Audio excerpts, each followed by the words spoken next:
నీళాతుంగస్తనగిరితటీ సుప్తముద్బోధ్య కృష్ణం పారార్ధ్యం స్వం శృతిశతశిరఃసిద్ధమధ్యాపయంతి స్వోచ్ఛిష్టాయాం స్రజనిగళితం యా బలాత్కృత్య భుంక్తే గోదా తస్యై నమ ఇదమిదం భూయ ఏవాస్తు భూయః. ఆండాళ్ దివ్య తిరువడిகளே శరణం. జై శ్రీమన్నారాయణ. శ్రీమతే రామానుజాయ నమః. కూడారై వెల్లుం శీర్ గోవిందా అనే పాశురాన్ని నిన్న మనం చూశాం. 27వ పాశురం. మంచి పాయసం తయారు చేసుకుని మరి స్వామివారితో కలిసి మనం ఆ పాయసాన్ని ఆరగించాం. పాయసం అంటే ఏమిటి, అందులో ఉండే అర్థాలు అంతరార్థాలేమిటి, కలిసి కూర్చొని పరమాత్మతో కలిసి కూర్చొని భోజనం చేయడం అంటే ఏమిటి, భాగవతంలో ఉన్న ఒక కథ నిన్న మనం చెప్పుకోవడం జరిగింది. మోక్షానుభవము, భగవంతుని కళ్యాణ గుణగణాలను మనం అనుభవించడము, వాటన్నింటి గురించి మనం నిన్న సాధ్యమైనంత లోతుగా చర్చించుకోవడానికి ఒక ప్రయత్నం మనం చేశాం.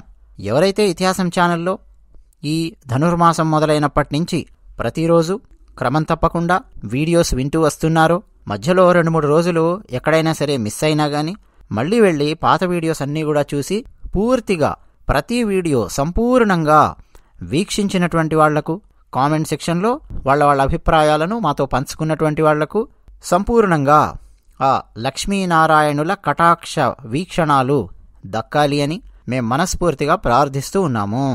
ఇన్ని రోజులు స్వామివారిని ఎన్నెన్నో పేర్లతో పిలిచారు గోపికలు. ఉళహళంద పెరుమాళ్ వామనుని పట్టుకొచ్చారు, నరసింహస్వామిని పట్టుకొనొచ్చారు. ఇక ఎన్నెన్ని పేర్లతో పిలవాలో అన్నన్ని పేర్లతో పిలిచారు. మణివన్నా అని చెప్పి అన్నారు, మణివర్ణుడా అన్నారు, యశోదామాత దగ్గర ఇళం సింగం అన్నారు, నందగోపుని యొక్క కుమారుడా అన్నారు. చాలా చాలా పేర్లతో ఇక పిలుస్తూనే ఉన్నారు స్వామివారిని.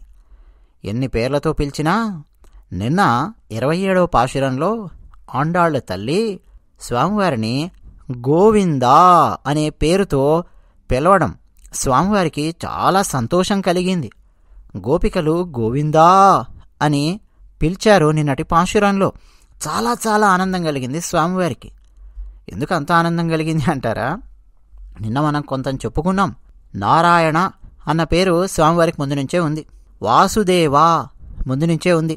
ఇటువంటి పేర్లు ముందు నుంచే ఉన్నాయి, వేదము చెప్పినటువంటి పేర్లు. కానీ ఈ గోవిందనామం తాను కష్టపడి సంపాదించుకున్నటువంటి పేరు. మన దగ్గర ఆస్తి ఉందనుకోండి, మన తల్లిదండ్రులు ఇచ్చినటువంటి ఆస్తి, చాలా ఆస్తి ఉన్నది.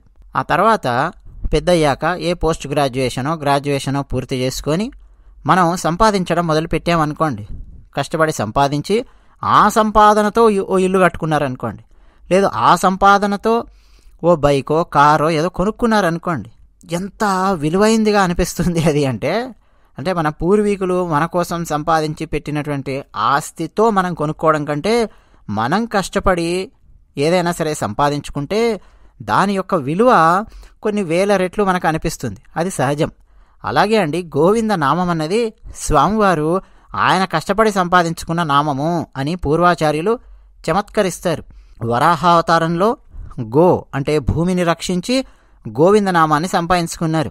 కృష్ణావతారంలో గోవర్ధన పర్వతాన్ని పైకెత్తి గోవులను, గోపాలులను, గోపికలను అందరినీ, గోకులాన్ని కాపాడి సాక్షాత్తు ఇంద్రుని చేత గోవింద పట్టాభిషేకం చేయించుకున్నారు కృష్ణ పరమాత్మ. అలా గోవింద నామం వచ్చింది కృష్ణ పరమాత్మకు అని పూర్వాచార్యులు సెలవిస్తూ ఉంటారు. కష్టపడి సంపాదించుకున్న పేరు. అందుకనే అండి గోవింద నామము అంటే స్వామివారికి చాలా చాలా ఇష్టము. నిన్న గోవిందనామమే పాశురంలో, ఈరోజు గోవిందనామం చెప్పుకుంటాం, రేపు గోవిందనామం మనం చెప్పుకుంటాము. భజ గోవిందం భజ గోవిందం గోవిందం భజ మూఢమతే సంప్రాప్తే సన్నిహితే కాలే నహి నహి రక్షతి డుక్రుంకరణే. ఆది శంకరాచార్యుల వారు చెప్పినటువంటి భజ గోవిందం. ఒక ఆయన కూర్చొని ఎంతో 80 ఏళ్ళలో 90 ఏళ్ళలో ఎంతో వచ్చాయి, వయోవృద్ధుడు కూర్చొని డుక్కురుంకరణే అని సంస్కృత వ్యాకరణాన్ని వల్లవేస్తూ ఉన్నాడు. బైహార్ట్ అంటామే అలా చేస్తూ ఉన్నాడు ఆయన. అప్పుడు ఆదిశంకరాచార్యుల వారు చూసి, అయ్యో గోవిందుణ్ణి భజింపు, భజ గోవిందం భజ గోవిందం గోవిందం భజ మూఢమతే. ఒరే మూర్ఖా, ఏమిట్రా ఇది, మరణకాలం వచ్చేసింది. ఏ వ్యాకరణ సూత్రాలు నిన్ను రక్షించవు. మానవునిగా జన్మించినందుకు ఆ పరమాత్మకు మనం కృతజ్ఞులమై ఉండి, ఈ సమయంలో ఇంకా మరణం దగ్గరకు వస్తుంది అనుకున్నటువంటి ఈ సమయంలో భగవన్నామస్మరణ చేస్తే, భగవన్నామస్మరణతో కన్ను మూస్తే జన్మ ధన్యమవుతుంది కదా. భజ గోవిందం భజ గోవిందం, గోవిందుణ్ణి భజించు, గోవిందాను గోవింద గోవిందాను డుక్కురుంకరనే సంస్కృత వ్యాకరణ సూత్రాలు వల్లవేస్తే ఏమొస్తుంది ఇప్పుడు అని ఆది శంకరాచార్యుల వారు గోవిందనామంతో మొదలుపెట్టి ఇక భజ గోవిందం భజ గోవిందం గోవిందం భజ మూఢమతే అన్నది ఇక మనం ప్రతి శ్లోకం చివరన మనం చదువుతూనే ఉంటాం. అలాగే గోవిందాశ్రిత గోకుల బృంద పావన జయ జయ పరమానంద. అనమాచార్యుల వారు ఎంత చక్కగా పాట రాశారో, కీర్తన రాశారో. అంతేనా, హరిగోవింద హరిగోవింద ఆనందమానందమాత్మకును గురూపదేశాన వెతకగా వెతకగా గరిమ నీ అర్థము కంటిమో అయ్యా. అనమాచార్యుల వారు రచించినటువంటి ఒక కీర్తనకు ఇది పల్లవి.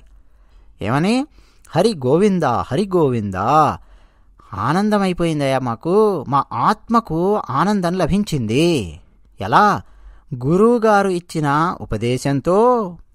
ఏది మేము స్వయంగా వెతకలా, గురువుగారిచ్చిన ఉపదేశంతో వెతకగా వెతకగా నీ అర్థము కంటిమో అయ్యా. అసలు పరమాత్మ అంటే ఎవరు మేము అర్థం చేసుకోగలిగాం గోవిందా. గురువుగారు చెప్పడం వల్ల, వారి ఉపదేశం వల్ల నువ్వెవరో మేము అర్థం చేసుకోగలిగాం గోవిందా అని అన్నమాచార్యుల వారు కీర్తించారు. గోవింద నామాలే ఉన్నాయి కదండి. గోవింద హరి గోవింద గోకులనందన గోవింద అనాథ రక్షక గోవింద ఆపద్బాంధవ గోవింద శరణాగత వత్సల గోవింద కరుణాసాగర గోవింద గోవింద హరి గోవింద గోకులనందన గోవింద. ఉండనే ఉన్నాయి మనకు గోవింద నామాలు. ఏడుకొండలవాడ వెంకటరమణ అనగానే మన నోట్లోంచి గోవింద గోవింద వస్తుంది కదా. స్వామివారికి ఇష్టమైనటువంటి నామం గోవిందనామం. అతి సులభంగా స్వామివారిని ప్రసన్నం చేసుకోగలిగే నామం గోవిందనామం. ఇప్పుడు నారాయణ ఉన్నదండి, కేవలం నామం కాదు, అది మంత్రము, నారాయణ మంత్రం. అష్టాక్షరి మహామంత్రాన్ని ఉపనిషత్తుల్లో కూడా సరాసరి చెప్పలేదండి.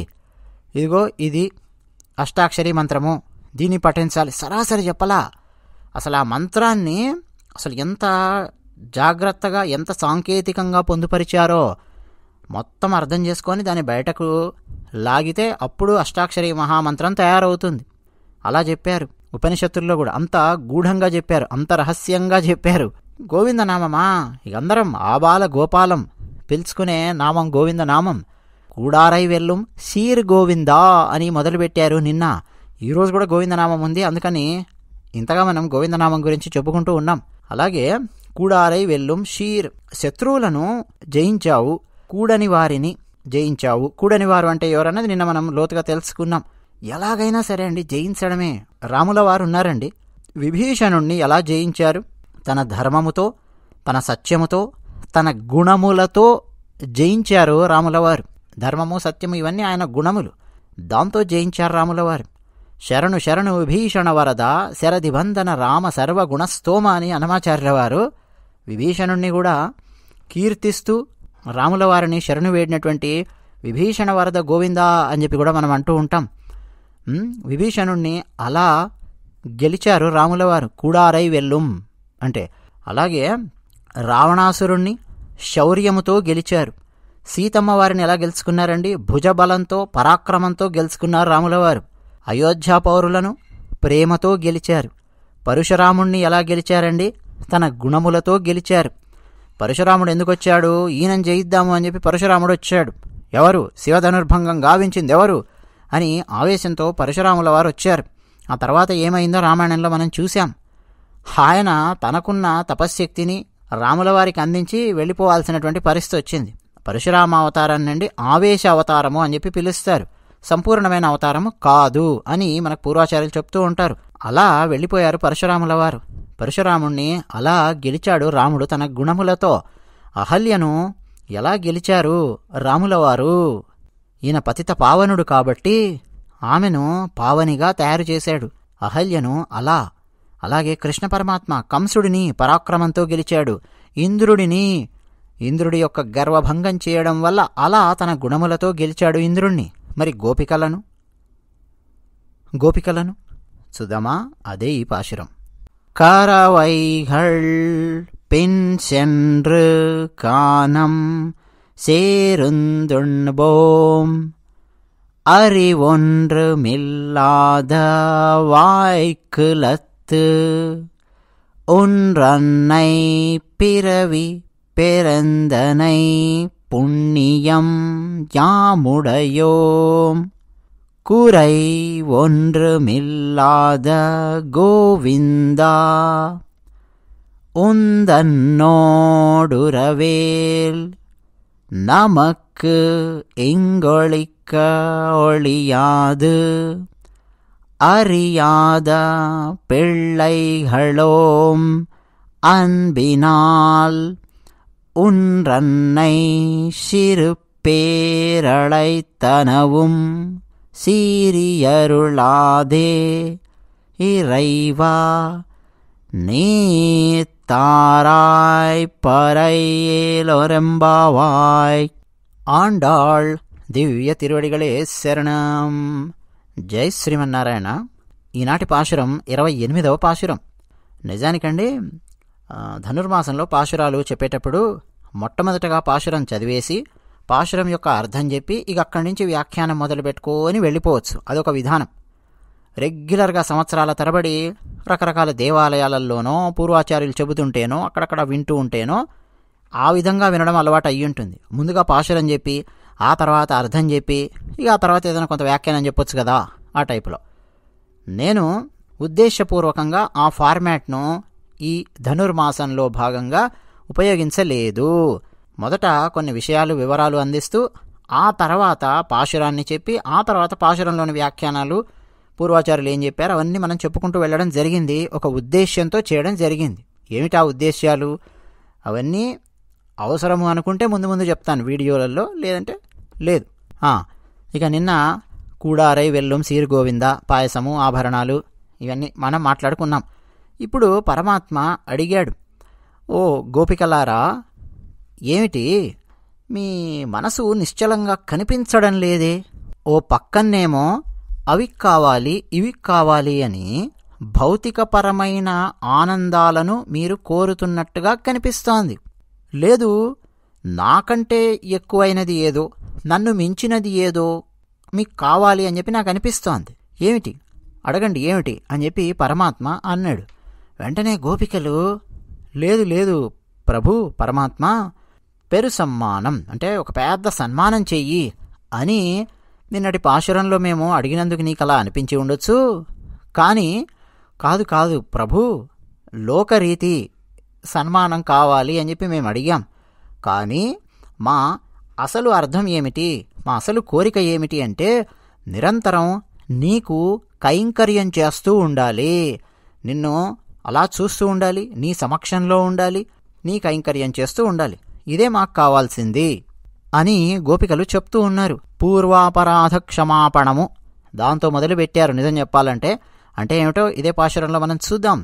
ముందుగా ఈ పాశురానికి అర్థం తెలుసుకోవడం కంటే ముందు ఒక్కో పదానికి అర్థం తెలుసుకోవడానికి టకటక ప్రయత్నం చేద్దామా? కరవైகள் பின் சென்று అంటే పశువుల వెంట నడిచి, కానం సేరంద్ అడవిలో కలుసుకొని, ఉణ్ బోమ్ అంటే ఏమిటి తినడము తిరుగుతూ ఉండడం, అరి ఒండ్రు మిల్లాద అంటే ఏమిటంటే మాకేమీ తెలివితేటలు లేవయా, అమాయకులైన వాళ్లము, తెలివితేటలేమీ లేని పిల్లలం మేము. వాయ్కిళత్ అంటే ఈ కులములో, గొల్ల కులములో అని చెప్పి అనొచ్చు, గోపాలకుల యొక్క కులంలో అనొచ్చు.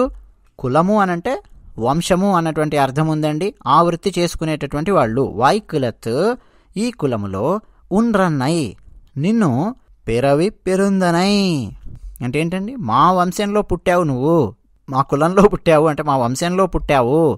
పుణ్యం ఈ పుణ్యం యాముడయోం మేం పొంది ఉన్నాం ఈ పుణ్యాన్ని.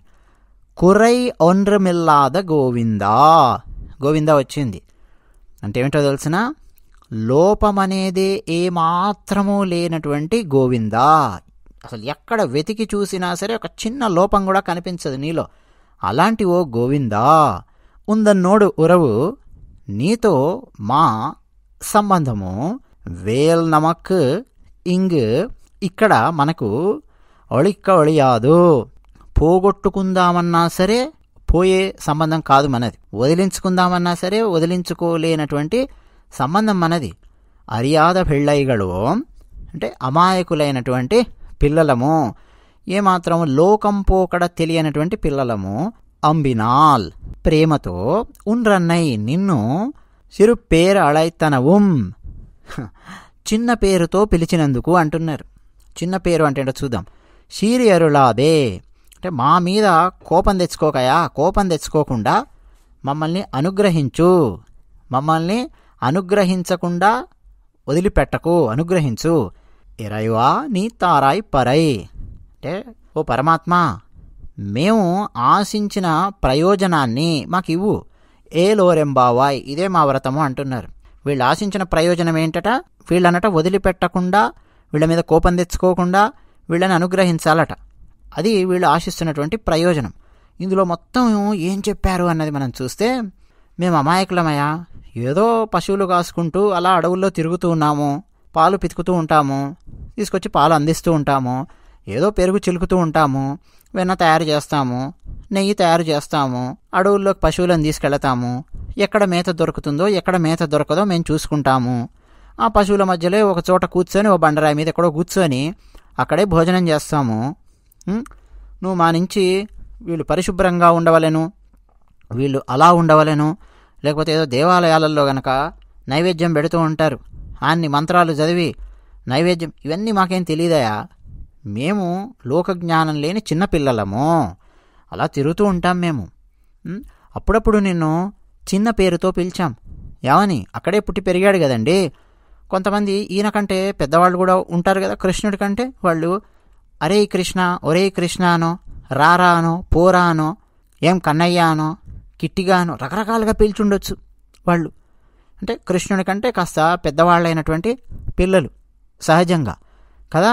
అలా చిన్న పేరుతో మేము నిన్ను పిలిచినందుకు మా మీద కోపం తెచ్చుకోకు అని అంటున్నారు ఇప్పుడు. ఎందుకని, ఈయన గురించి వాళ్ళకి పూర్తిగా అర్థమయ్యింది కాబట్టి. మాకింకేమీ తెలియదు, శ్రీకృష్ణుడు ఏం చెప్పాడో మేము అది చేస్తాం. మాకు దైవం శ్రీకృష్ణుడు. నిజానికి ఆయన మార్గం చూపించడం కంటే ఆయనే మా మార్గం, ఆయనే మా లక్ష్యం. ఇంకంతే. ఇక మాకు వేరే మార్గం అంటూ లేదు, వేరే లక్ష్యం అంటూ లేదు, మాకు వేరే పూజ అంటూ లేదు, ఏమీ లేదు. కృష్ణుడు ఏం చెబితే అది చేయడమే మా పని. అప్పుడప్పుడు నిన్ను ఏదో చిన్న పేరుతో పిలిచి ఉంటాము, దయచేసి మమ్మల్ని తప్పుగా అనుకోకు, నువ్వెవరో మాకు అర్థమయ్యింది. అందువల్ల నీతో మాకున్న సంబంధం అన్నది పోనీ నువ్వు తెంపేసుకుందాము అనుకున్నా తెంపుకోలేనటువంటి సంబంధము. నువ్వు ఇక్కడ ఈ కులములో మా వంశములో నువ్వు పుట్టావు, అలాంటి పుణ్యాన్ని మేము సంపాదించుకున్నాము, ఇక నువ్వు దాన్ని కాదనలేవు కదా. గోవిందా మమ్మల్ని అనుగ్రహించు అని చెప్పి అంటున్నారు. ఇది పైపైన చూస్తే ఉండేదండి. లోతులు ఏమున్నాయి, అంతరార్థాలు ఏమున్నాయనేది మనం కొంచెం తెలుసుకోవడానికి ప్రయత్నం చేద్దాం. మాకు జ్ఞానము లేదు, నువ్వు అనుకునేంతటి భక్తి కూడా మాకు లేదు అని మొదలెట్టారు. ఈయనేమీ అనుకోలేదండి, భక్తి అంటే ఏమిటి, జ్ఞానం అంటే ఏమిటి, ఈయనేమీ అనుకోలేదు. కానీ వీళ్ళు మొదలుపెట్టారు. లేదు, అనుష్ఠానం మాకు తెలియదు, అనుష్ఠానాలు ఏంటేంటో చేస్తుంటారు ప్రతిరోజు, మాకు తెలియదు. ఆచారం ఏమిటేమిటో ఆచారాలు పాటిస్తూ ఉంటారు, మాకు ఆచారం అనేది ఏంటో తెలియదు. విద్వత్ బలం అలాంటిదేమీ మాకు లేదు, పాండిత్యము లేదు, విద్వత్తు లేదు, విద్వత్ బలము లేదు, అసలు ఏమీ లేదు మాకు. కానీ మాకు తెలిసింది ఏమిటి అనంటే నువ్వే ఆ పరమాత్మవు అని చెప్పి మాకు తెలుసు. సంపూర్ణంగా మేము నీకు శరణాగతి చేశాం. మేము నీకు శరణాగతి చేయడం వల్ల నువ్వు మాకేదో ఇస్తావు అని చెప్పి మేము అనుకోవట్లేదు. నువ్వు అనుకుంటేనే నువ్వు మాకు ఇస్తావు. ఏమి ఇవ్వాలి ఏమి ఇవ్వకూడదు అన్నది పూర్తిగా సర్వస్వతంత్రుడివి నువ్వు. ఈ జీవాత్మను వదిలించుకుందామనుకున్నా నువ్వు వదిలించుకోలేవు. జీవాత్మకు పరమాత్మకు ఉన్నటువంటి సంబంధం అలాంటి సంబంధము అని మాట్లాడుతూ ఉన్నారు. వీళ్ళందరూ అండి అమాయకులు కదా, గోపికలు గోపాలులు వాళ్ళందరూ కూడా ప్రకృతితో మమేకమై జీవించేవాళ్ళు. వీళ్ళందరూ కూడా భాగవతానికి సంబంధించిన అంశాలు మనం మాట్లాడుకున్నప్పుడు చాలా సందర్భాలలో మనం చెప్పుకున్నాం. అడవిలో తిరుగుతూ ఉంటారు, ఆవులకు గడ్డి ఎక్కడ దొరుకుతుంది వెతుకుతారు, తీసుకొని వస్తారు, వేస్తారు. ఇంకేమన్నా సరే వృక్షాలు ఉన్నాయనుకోండి, వాటికి ఏదో కాయలు, ఇవి గనక ఆవులు తింటే చక్కగా పాలిస్తాయి. వాటిని తీసుకురావడము, ఇంటి నుంచి సద్దిమూట తెచ్చుకోవడం, సమయానికి సద్దిమూట విప్పడము, తినడము, ఆవులను మళ్ళీ తోలుకు రావడము, పాలు పితకడము, ఆ పేడ ఏమైనా ఉంటే దాన్ని ఎత్తడము, శుభ్రం చేయడము, ఇదే వీళ్ళ పనులు. మాకు ఇవి తప్ప మాకు ఇంకేమీ తెలియదు, తంత్రము తెలీదు, మంత్రము తెలియదు, మాకు ఏం తెలీదు అని మొదలుపెట్టారు. నిన్న అండి పెరు సమ్మానం అని ఒక పదం ఉంది కూడారై పాశురంలో, పెద్ద సన్మానము అని. ఆండాళ్ళు తల్లి అడిగారు, ఏమని సన్మానం చేయాలి, సంభావన కావాలి అని అడిగారు. ఎవరికి? గోపికలకు సన్మానం కావాలి అని అడిగారు. మనం చెప్పుకున్నాం, సన్మానము అంటే గురూపదేశము అని కూడా నిన్న మనము అర్థం చేసుకున్నాం. అష్టాక్షరి మహామంత్రము, ద్వయమనే మంత్రము, చరమశ్లోకార్థము, సమాశ్చరణము, చేతి కంకణం కట్టడము, తర్వాత మోక్షానికి వెళ్ళడము, దాని గురించి మనం నిన్న తెలుసుకున్నాం కదా. ఆభరణాలంటే ఏమిటి అన్నది. గోపికలేమో ద్వాపరయుగంలో ఉన్నారండి కదా, ఆండాళ్ళ తల్లి కలియుగంలో ఉన్నారు. మరి కలియుగంలో ఉన్న ఆండాళ్ళ తల్లి ద్వాపరయుగంలో ఉన్న గోపికలకు సన్మానం చెయ్యాలి అన్నట్టుగా ఆమె ఎందుకు భావిస్తారండి? ఆలోచించండి. ద్వాపరయుగంలో ఉన్న గోపికలకు మోక్షం అప్పుడే వచ్చేసింది. వాళ్లకు మోక్షం వచ్చిందనే కదా, వాళ్లకు కృష్ణ పరమాత్మ దక్కాడనే కదా ఇప్పుడు ఆండాళ్ళ తల్లి ఈ వ్రతం చేస్తోంది. శ్రీరంగనాథుడిని వివాహం చేసుకోవాలని ఈమె ఈ వ్రతం చేస్తోంది.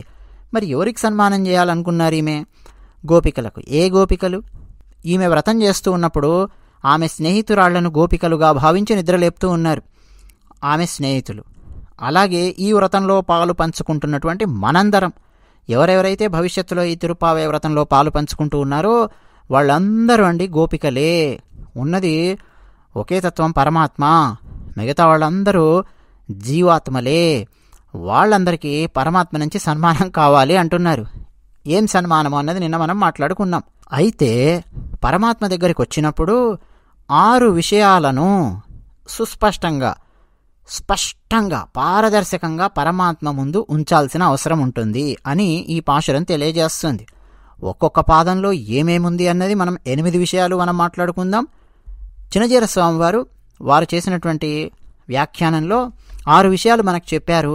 ఆ విషయాలు కూడా మనం ముందు మాట్లాడుకుందాం, సరేనా? మొట్టమొదటిది ఏంటంటే, తమంతట తాము ఈ ఫలితాన్ని పొందడానికి ఆర్జించింది ఏమీ లేదు అని స్పష్టంగా పరమాత్మకు చెప్పాలి. రెండోది, తమలో ఫలితాన్ని పొందే యోగ్యతలేమీ లేవు కాబట్టి తమ వద్ద లోపం ఉంది అన్న విషయాన్ని పరమాత్మకు స్పష్టంగా చెప్పాలి. 3, మనల్ని అనుగ్రహించడానికి భగవంతునిలో సమస్త కళ్యాణ గుణాలు ఉన్నాయి అన్న విషయాన్ని అంగీకరించాలి. 4, పరమాత్మకు మనకు మధ్య విడదీయరాని సంబంధం ఉంది అని వేదం చెబుతోంది. ఈ విషయం మనకు తెలుసు, మేం తెలుసుకున్నాము అన్న విషయాన్ని పరమాత్మ ముందు చెప్పాలి. 5, మన దోషాలను క్షమించమని ప్రార్థించాలి. 6, ఆ తర్వాత నీ సేవ నాకు కావాలి, నీ అనుగ్రహం పొందడానికి నీ సేవ నాకు కావాలి అని మనలో ఉన్న ఆర్తి మనం చూపించగలగాలి. ఈ 6 గనక లేకపోతే పరమాత్మను చేరుకునే యోగ్యత లేనట్టే అని మనకు చిన్నజీర స్వామి వారు చాలా అద్భుతమైన వ్యాఖ్యానాన్ని ఇచ్చారు. ఉదాహరణ మనం కాస్త చూద్దామా? వైద్యుడు ఉన్నాడు అనుకోండి. వైద్యుని దగ్గరికి వెళ్ళి మనం మన సమస్య ఏంటో చెప్పకుండా, అంత బాగానే ఉందండి నాకు, అయ్యో నాకు ఏ సమస్య లేదు, ఐఎమ్ ఫైన్, ఐఎమ్ గుడ్ అన్నారనుకోండి. వైద్యుడు ఏం చేస్తాడు? సరే మంచిది నాయన వెళ్ళు అంటాడు. ఈ విషయం చెప్పడానికి లోపలికి ఎందుకు వచ్చావు? 500 1000 రూపాయలు వదిలించుకొని లోపలికి ఎందుకు వచ్చి కూర్చున్నావు? అంతా బాగానే ఉంటే అంటాడా లేదా? అంటాడు కదా. తర్వాత ఇలా ఆలోచించండి. వైద్యుని దగ్గరికి వెళ్ళాడు రోగి. వెళ్ళి కూర్చొని ఏం చెప్తున్నాడు పేషెంట్? నాకు జ్వరం వస్తుందండి, డోలో టాబ్లెట్స్ రాయండి. నాకు బాగా దగ్గు వస్తుందండి, ఫలానా బెనడ్రిల్ మందు రాయండి. నాకు ఫలానా తలనొప్పి వస్తుందండి, ఫలానా అనాసిన్నో సారిడనో ఏదో రాయండి అని చెప్పడం మొదలెట్టాడు అనుకోండి. వచ్చిన రోగి ఇక డాక్టర్ ఎందుకండి, పరీక్షించడం ఎందుకండి కదా. ఇలా చేయకూడదు. అలా కాకుండా వైద్యుని దగ్గరికి వెళ్ళినప్పుడు ఇలా మొదలు పెట్టండి. అయ్యా ఇది నా సమస్య, దీనికోసం వచ్చాను, నిన్నే నమ్మి నేను వచ్చాను, మీరేం చెబితే నేను అది పాటిస్తాను అన్న విషయము ముందు ఆ డాక్టర్కు అర్థం చేసేటట్టు ఉండాలి కదా. మన బాడీ లాంగ్వేజో, మన ఫేషియల్ ఎక్స్ప్రెషన్సో, వాట్ ఎవర్ యూ కాల్, మన మాట తీరో, మన ప్రవర్తనో ఉండాలి కదా. అలా కాకుండా డాక్టర్ కంటే నాకే ఎక్కువ తెలుసు అని మనమే ఆయనకు రివర్స్లో చెప్పడం మొదలు పెడితే, లేదు నేనంతా బాగానే ఉన్నా, నాకు ఏ సమస్య లేదయా అని ఆయన దగ్గర చెప్తే ఇక ఆయన ఏం చేస్తాడు? మంచిది నాయన అంటాడు. ఆయన కన్నా మనకే ఎక్కువ తెలుసు అన్నట్టు మాట్లాడితే సరే సంతోషం నాన్న, నీకు నచ్చింది నువ్వు చెయ్యి, కాదని ఎవరన్నారు, నేనేమన్నా అడ్డుకున్నానా, వెళ్ళు నమస్కారం అంటాడు డాక్టర్. అవునా కాదా? వైద్యో నారాయణో హరి అన్నారు. ఇక్కడ పరమాత్మ కూడా అలాంటి వాడే. ఒక్కసారి చూడండి, వైద్యునిలా పోల్చి ఒక్కసారి చూడండి, అర్థమవుతుంది. విభీషణుని ఉదాహరణ మనం తీసుకుందాం. మొన్న చెప్పాలి అనుకున్నాను నేను, విభీషణుని ఉదాహరణ, అర్జునునికి సంబంధించిన ఉదాహరణ చెప్పాను. సరే, ఈరోజు మనం ఎలాగో చెప్పుకోవచ్చులే అని నిన్న ఎక్కువగా మాట్లాడలా. విభీషణుడు రాముల వారి దగ్గరికి వెళ్ళాడండి, శరణాగతి చేయడానికి వెళ్ళాడు కదా. వచ్చాడు, ముందుగా సుగ్రీవుని కలవడము, మాట్లాడడం అదంతా అయిపోయింది. ఇప్పుడు రాముల వారితో విభీషణుడు మాట్లాడుతున్నాడు. ఏమన్నాడండి? ఏం మొదలు పెట్టాడండి? చెప్పండి, ఏమనాలి విభీషణుడు వచ్చి? ఏం చెప్తే బాగుంటుంది, ఏం చెప్తే జాయిన్ చేసుకుంటాడు చెప్పండి. రాముల వారు చేర్చుకోవాలి ఇప్పుడు విభీషణుడిని. ఆలోచించండి. అది కనుక మనకు కరెక్ట్గా అర్థమయ్యిందంటే ఈ పాశురం ఏంటో చిన్నజీర స్వామి వారు ఇంతకుముందు 6 పాయింట్స్ చెప్పారు అన్ననే, ఆ పాయింట్స్ చిన్నజీర స్వామి వారు ఎలా మనకు అందించారో మనకు చాలా సులభంగా అర్థమవుతుంది. ఒక కంపెనీలో మీరు జాయిన్ అవ్వడానికి వెళ్ళారనుకోండి, అప్పుడు మనం ప్రవర్తించే విధానం వేరు. మన పాజిటివ్స్ ఏమిటి అన్నీ మనం చెప్తాం కదా. పరమాత్మ ముందు అవన్నీ కుదరవు. నేను అంతవాణ్ణి, ఇంతవాణ్ణి, నేను పోస్ట్ గ్రాడ్యుయేషన్ చేశాను, నేను PhD చేశాను, నేను ఫలానా ఉద్యోగాలు చేశాను, నాకు ఇంత డబ్బు వస్తుంది, నాకు ఇంత పెద్ద ఇల్లు ఉంది, ఇంత పెద్ద కారు ఉంది, ఇవన్నీ ఉన్నాయి. ఇది కాదు కదా. పరమాత్మ దగ్గర ఎలా ఉండాలి అది చాలా కీలకం. ఇక్కడ విభీషణుడు ఏమన్నాడో తెలుసా? అనుజో రావణస్య మొదలుపెట్టాడు. అనుజో రావణస్య, తనలో ఉండే లోపం చెప్పాడండి. నేను రావణాసురుని యొక్క అనుజుడిని, నేను రావణాసురుడి సోదరుణ్ణి అని చెప్పి మొదలుపెట్టాడు. రాక్షస కులానికి చెందినటువంటి వాడిని అన్న విషయం అర్థమైపోయింది. నేను రాక్షసుణ్ణి ముందే చెప్పేశాడు. తనలో ఉన్న లోపాలు ఏమిటి మొత్తం ట్రాన్స్పరెంట్గా, పారదర్శకంగా ముందు పెట్టేశాడు విభీషణుడు. అందుకే అండి విభీషణునికి సాంప్రదాయంలో చాలా చాలా విలువ ఉన్నది. విభీషణుడు ఇప్పటికీ ఇంకా ఆయన జీవించి ఉన్నాడు అని, ప్రతిరోజు విభీషణుడు శ్రీరంగానికి వచ్చి శ్రీరంగనాథుడిని అదృశ్య రూపంలో దర్శనం చేసుకుంటాడు అని మనకు పూర్వాచార్యులు చెప్తూ ఉంటారు. అక్కడి ఐతిహ్యం కూడా ఉంటుంది. శ్రీరంగంలో రంగనాథుల వారి విగ్రహము దక్షిణం వైపు చూస్తూ ఉంటుంది. ఇంట్లో కూడా ఎటువైపు పెట్టాలండి అంటే ఈస్ట్ ఎక్కడుందండి దేవుణ్ణి పెట్టాలంటే అని అడుగుతూ ఉంటారు. కానీ శ్రీరంగంలో దక్షిణం వైపు చూస్తుంటాడు, విభీషణుడిని చూస్తూ ఉంటాడు శ్రీరంగనాథుడు. ఎందుకంటే విభీషణుని వల్లనే అక్కడ దాకా వచ్చాడు కాబట్టి శ్రీరంగానికి అయోధ్య నుంచి అటు చూస్తూ ఉంటాడు అనేది మనకు ఐతిహ్యం. తన లోపాన్ని చెప్పాడు విభీషణుడు. అనుజో రావణస్య, నేను రాక్షస కులంలో పుట్టినటువంటి వాడు. రావణాసురుడి పేరు చెప్తే ఎలా ఉంటుంది చెప్పండి? రావణాసురుడి తమ్ముణ్ణి అంటే ఇప్పుడు ఒక 20 ఏళ్ల క్రితం అమెరికా మీద చాలా పెద్ద దాడి జరిగింది. ఎవరు చేశారు ఏమిటి అన్నది ఇక మీకు అవన్నీ తెలుసు. ఆ పేర్లు అవన్నీ ఇక్కడ అప్రస్తుతం. మనం కొంతమంది అప్రాచ్యుల పేర్లు, కొంతమంది ఆ నీచుల పేర్లు తలుచుకుంటే మన నోరు పాడవుతుంది. అలాంటి వాడు ఒకడు ఉన్నాడు, చేశాడు. ఆ తర్వాత అతన్ని ఎలా మట్టుబెట్టారు అమెరికా వాళ్ళు, ఏం చేశారు అనేది మీ అందరికీ తెలిసే ఉంటుంది కదా. ఇప్పుడు ఎవరైనా సరే వచ్చి నేను ఆ ఫలానా వాడి తమ్ముడినండి అన్నారు అనుకోండి, ఆ సమయంలో అమెరికా మీద దాడి చేసి అంతమంది మరణించడానికి కారణమైన వాడి తమ్ముడినండి నేను అని చెప్పి వచ్చారనుకోండి, ఎవరన్నా ఎలా ఉంటుందండి? ముందు పక్కనున్న వాళ్ళందరూ రావణాసురుడు అంటేనే హడలు మొత్తం. అసలు ఏ స్థాయిలో హడలో తెలుసా? రావణాసురుడు అంటే భయం అన్నమాట. మనకు సినిమాలలో చూపించరు కానీ రామాయణం, అసలు రామాయణం, వాల్మీకి రామాయణం ఏమన్నదో తెలిసిన, దశరథ మహారాజు దగ్గరికి విశ్వామిత్రుడు వస్తాడు. దశరథుడు అడుగుతాడు, మహర్షి అది సరే, ఇంతకు ఎవరు మీకు ఇబ్బంది కలిగిస్తున్నది అంటాడు. మారీచుడు, సుబాహుడు అని చెప్పి ఉన్నారయా, తాటకని ఒక ఆమె ఉన్నది అని చెప్తాడు. కొట్టేద్దాం కానీ అయిపోయింది అంత, మనం సైన్యాధ్యక్షుల్ని అందరినీ సైన్యాన్ని వెంట పెట్టుకొస్తాను, నేనున్నా కదా మహర్షి, మీకు నేను చూసుకుంటాను కదా, నేను మాటిస్తున్నాను కదా అంటాడు దశరథుడు. అది సరే మహర్షి, వీళ్ళ వెనక ఎవరున్నారు అంటాడు దశరథుడు. ఉన్నాడులే రావణాసురుడని అంటాడు విశ్వామిత్రుడు. వామ్మో, రావణాసురుడా? మారీచ సుబాహులు తెలియదు కానీ దశరథ మహారాజుకు రావణాసురుడు తెలుసు. రావణాసురుడు అందరికీ తెలుసు. వామ్మో, రావణాసురుడా? అయితే నేను రాను. వాల్మీకి రామాయణంలో ఉన్నది, సినిమాల్లో చూపించారు మనకు అవన్నీ, కానీ నేను రాను. రావణాసురుడు అనేసరికి ఇక అర్థమైపోయింది అక్కడనే. ఎందుకని?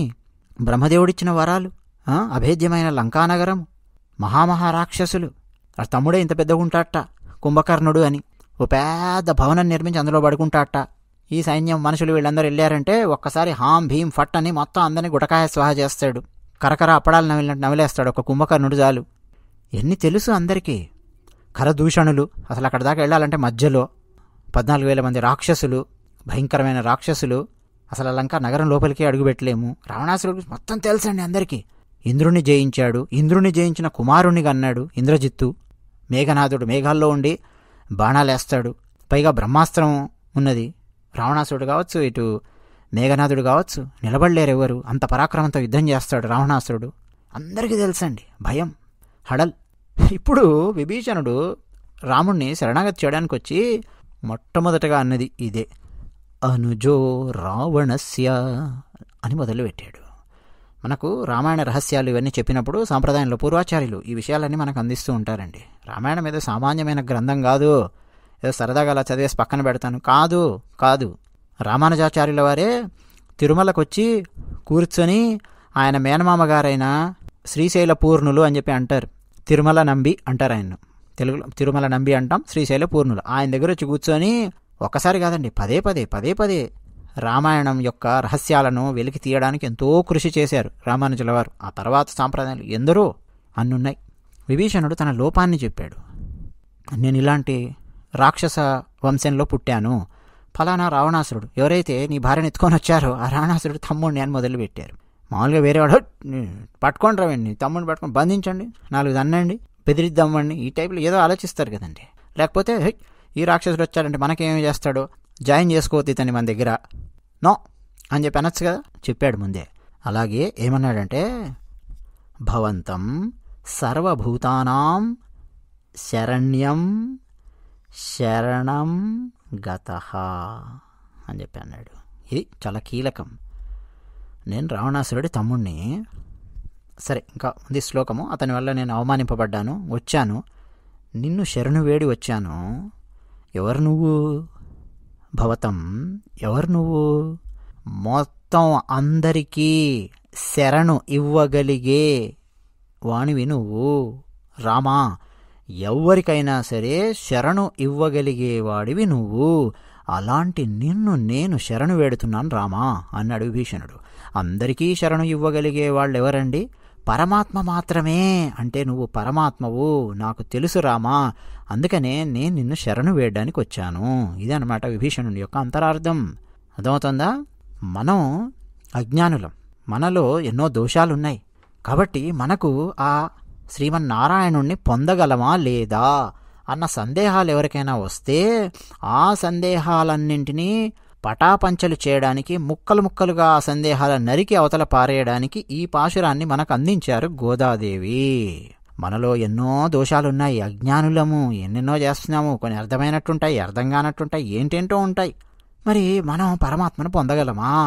దీనికి మళ్ళీ ఒక జన్మెత్తాలా, మళ్ళీ కష్టపడాలా, ఆ కులంలో పుట్టాలా, ఈ వంశంలో పుట్టాలా, ఆ ఊళ్ళో పుట్టాలా, ఈ ఊళ్ళో పుట్టాలా, ఇవి చదవాలా, అవి అర్థం చేసుకోవాలా, అవన్నిటినండి పటాపంచలు చేశారు ఆండాళ్ళ తల్లి ఈ పాశురం ద్వారా. ఎందుకని? మన దోషాలన్నింటినీ పోగొట్టగలిగి మనల్ని స్వీకరించగలిగే పరిపూర్ణుడు గోవిందుడు. గోవిందా గోవింద చాలా సులభంగా దొరకడమే గోవిందునికి ఉన్న ఒక లక్షణము. ఆ లక్షణాలన్నింటిలో ఒక లక్షణం ఏమిటంట? చాలా సులభంగా దొరుకుతాడు ఆయన. మాలే మాలే ఆశ్రిత వత్సలుడు, నాకు శరణు కావాలి, నేను నిన్ను శరణు వేడుతున్నాను అంటే చాలు ఆశ్రయం ఇచ్చేస్తాడు. అలాంటివాడు పరమాత్మ. విభీషణుడే ఉదాహరణ మనకు. గోవింద అంటే చాలు చాలా సులభంగా దొరుకుతూ ఉన్నాడు కలియుగంలో. చాలు మనలో దోషాలన్నీ పోగొడతాడు, మనం అజ్ఞానులమైనా సరే మనల్ని స్వీకరిస్తాడు అన్న అంశాన్ని చెప్పదలుచుకున్నారు. నీ తిరు చరణాలే మాకు ఉపాయము ఉపేయము. ఉపాయం అంటే ఏమిటి, ఉపేయం అంటే ఏమిటని నేను దాదాపు 9 నిమిషాల పాటు వివరించడం జరిగిందండి. కానీ కట్ చేయడం జరిగింది ఆ అంశాన్ని. చాలామంది సాంకేతికపరమైన ఆసక్తిగా చూస్తారో లేదో అని చెప్పి కట్ చేయడం జరిగింది. ఆడియో అలాగే ఉంది. మళ్ళీ 10 రోజుల్లో తిరిగి పబ్లిష్ చేయడం జరుగుతుంది. దాన్ని ఒక పాశురం వివరించినప్పుడు చెప్పాను, ఆ విషయాన్ని కామెంట్ సెక్షన్లో కూడా నేనే రాసి పిన్ చేసి పెట్టాను. ఈరోజు 2 నిమిషాలు కట్ చేయడం జరిగిందండి అని.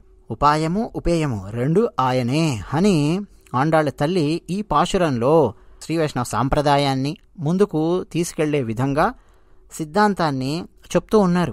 నీ తిరుచరణాలే శ్రీమన్నారాయణ, శ్రీకృష్ణ, వెంకటేశ, నీ చరణాలే మాకు ఉపాయము ఉపేయము అని చెప్తున్నారు. ప్రతివాది భయంకరం అన్నంగరాచార్య స్వామివారండి, వారు వ్యాఖ్యానం రచించారు ఈ పాశురానికి. మొత్తం 8 పాదాలు కనిపిస్తున్నాయి కదా, ఒక్కొక్క పాదములో ఒక్కొక్క అంతరార్థము దాగి ఉన్నది అని చెప్పి వారు చెప్పారు. మొట్టమొదటిది సత్కర్మ పాలన. మేము చెయ్యలేమో అయా భగవంతుణ్ణి చేరడానికి సాధనంగా నేను ఏ మంచి కర్మ నేను చెయ్యలేదు అని చెప్పుకోవడం భగవంతుని ముందు. చేయలేదా? మనం చేసుండొచ్చు, పూజలో వ్రతాలో నామస్మరణ ఏదో చేసుండొచ్చు మనం, అయినా సరే పరమాత్మ దగ్గరికి వచ్చే వరకు నేనేం చేయలేదా అని చెప్పి చెప్పుకోవడం సత్కర్మాభావ విజ్ఞాపనము అని చెప్పి పేరు పెట్టారు దీనికి పెద్దలు. మొట్టమొదటి పాదంలో మనకు కనిపిస్తోంది. రెండవ పాదంలో గోపికలు వాళ్ళ యొక్క అశక్తతను చెప్తూ ఉన్నారు. స్వనికర్షానుసంధానము అని చెప్పి పేరు పెట్టారు దీనికి. నేను అయోగ్యుడిని, సర్వ అపరాధిని, నేను తప్పులు చేశాను, నేను అల్పుడిని పరమాత్మ ముందు అని తెలుసుకోవడం, చెప్పుకోవడం. ఎన్నో ఉంటాయి. తెలిసి తెలియక గురువులను బాధించి ఉండొచ్చు, భక్తుల మీద నిందలు మోపి ఉండొచ్చు, భక్తులను నోటి దురుసుతో విమర్శించి ఉండొచ్చు, భక్తులను అసలు వాళ్ళు ఎవరు అనేది తెలుసుకోకుండా ఇష్టం వచ్చినట్టు మాట్లాడి ఉండొచ్చు. పరమాత్మ భాగవతులు అంటే అంత ఇష్టపడతాడు. అలాంటి వాళ్లను చిన్నచూపు చూసి ఉండవచ్చు, అంటే పరమాత్మని చిన్నచూపు చూసినట్టే. ఎన్నెన్నో తప్పులు నేను చేసి ఉండొచ్చు అని ఒప్పుకోవడం అన్నమాట.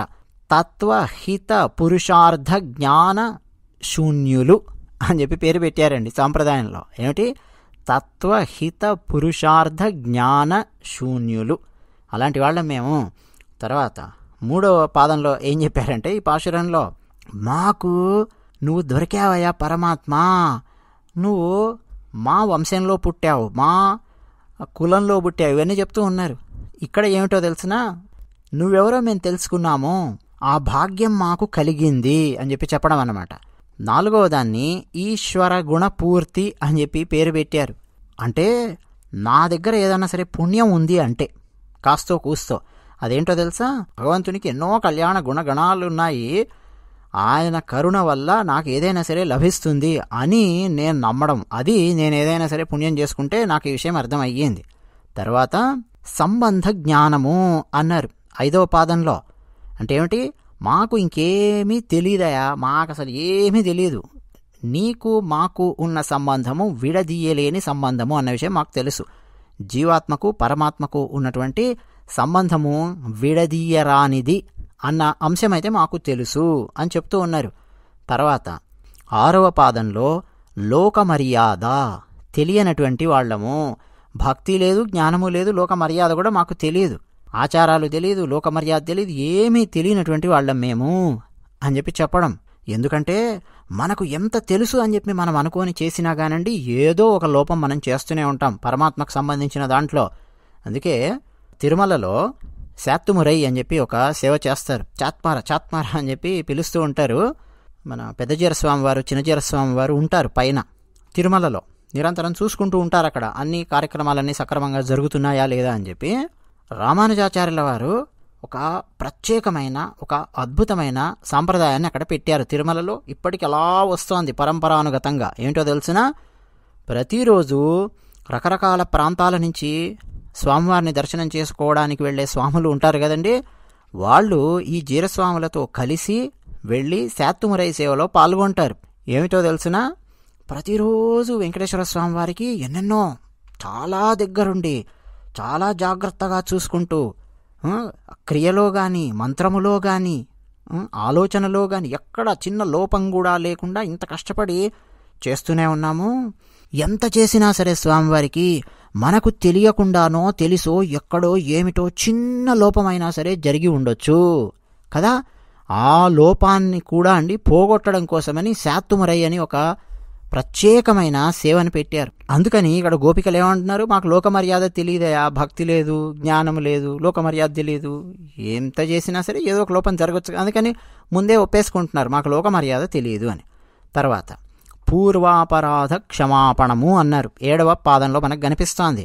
అంటే ఇప్పటివరకు మేము చేసిన అపచారాలకు, పోనీ ఒక్కోసారి అపచారాలు చేయకపోయినా మేము మంచి చేశాము అని కూడా చేసుండొచ్చు. కానీ ఆ మంచి మేము చేయడం కూడా అది నీ ఘనత అని తెలియక మేమే ఏదో చేశామని చెప్పి అనుకోవడము, లేదా నిన్ను మేము విమర్శించడము, నిన్ను వేలెత్తి చూపించడము, ఇలాంటి తప్పులు ఎన్నో మేము చేసుంటాము, మమ్మల్ని మన్నించు అని చెప్పి అనడం. తర్వాత 8వ పాదంలో ఏం కనిపిస్తోందంటే ఇరైవా అన్న ఒక పదం ఉంది. మీరు గమనిస్తే మాకు కైంకర్య సంపత్ కావాలి, నీ తరై పరై అని చెప్పింది. నువ్వు తప్ప మాకు మరో దారి లేదు, కాబట్టి నీ కైంకర్యం చేయడానికి మాకు అనుమతి కావాలి. మాకు తెలుసు ఆ అనుమతి కూడా నువ్వు ఇస్తేనే దక్కుతుందని, అది తప్ప మాకు ఇంకేమీ అవసరం లేదు అని మనకు ఆండాళ్ళ తల్లి ఈ పాశురంలో అత్యద్భుతంగా అందించారు. జై శ్రీమన్నారాయణ.